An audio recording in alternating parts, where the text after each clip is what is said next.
All right, well, Sunday morning, the 8th of January, 2023.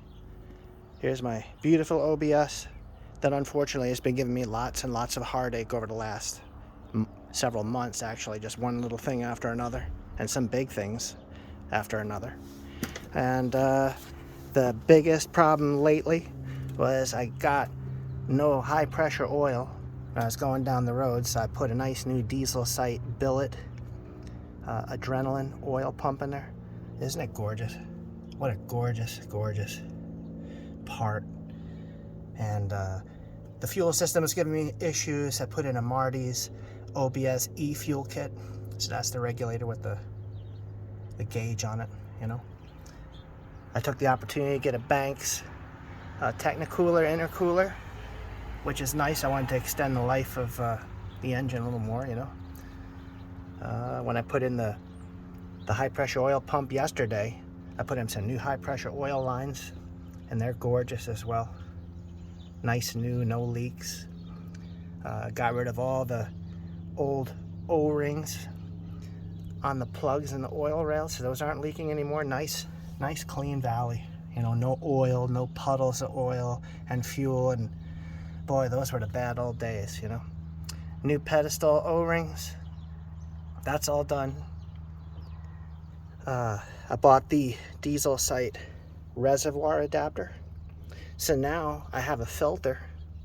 So my OBS has a good shot of filtered oil every time the truck starts up, instead of getting dirty oil in the pump all the time. So I'm hoping that extends the life.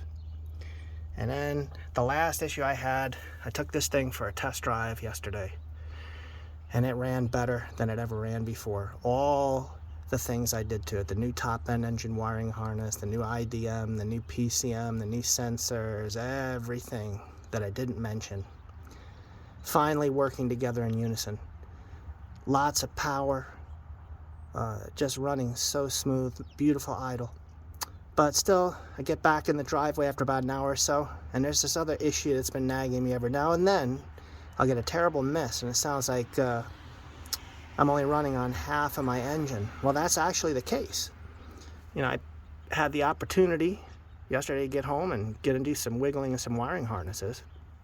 And I noticed on the passenger valve cover, when it was doing its business and only running on half the cylinders, I could wiggle the wiring harness over here. There's an OBS that's a 95, so it's got the two connectors on the valve cover gasket. You got, you know, one in the front and one in the back. The newer Super Duty guys have one right in the middle, and that does you for everything. But this one over here, when I push down on it, if I took the connector, which was connected, and I would push down on it, the truck would clear up, it would start running. I'm like, okay, well, I guess I'll be pulling my valve cover tomorrow, see what's going on underneath. So, you know, put in new valve covers, gaskets, pardon me, original Ford, the best of the best, about 6 months ago, right? So taking a look at the wiring here, there's your problem right there, you know? And I thought I laid these in so carefully. Well, it must have been a little over time and vibration or something. This injector, which, of course, you know, it's number 7. These are nice new Bitterroot 160s too. Beautiful injectors. Those guys do a great job deviating from what I'm talking about here. So you take a look at this wiring, and where it rubs up, it's been rubbing up against this push rod. You see the push rod's a little polished, and sure enough, look at that, huh? There it is. You know, I so didn't want to take off this valve cover. I had to replace the injectors, I had to replace the O-rings, I had to replace the O-rings again.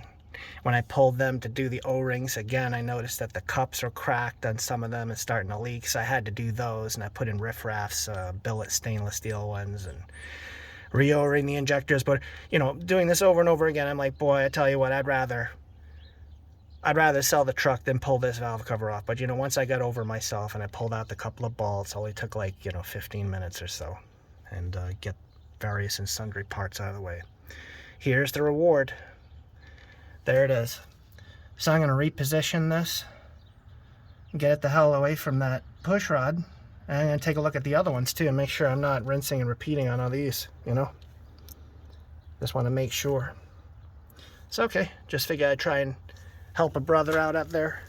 Anybody else that has a problem like this. These really are great trucks. I've had this truck for a very, very long time, and I'm very, very pleased with it. But every now and then, it'll put the hurting on you and put you to the test, you know. It's going to test you to make sure that you're up to the commitment. And, you know, you may have to lay out a couple of $1,000s or do whatever it is that you have to do. If you're willing to stand the test, you may spend $2,000, $3,000, $4,000, whatever it is, but that's sure a lot less than $80,000 for a new one. And you don't have the pollution controls, you don't have all the issues, and you don't need the air conditioning in the seats, you know. You need it because you need to haul things and move things. You need lots of power to do that, and you want it nice and simple. And in my humble opinion, these trucks do it best, you know. So thanks a lot for listening through all that. Take care, and God bless.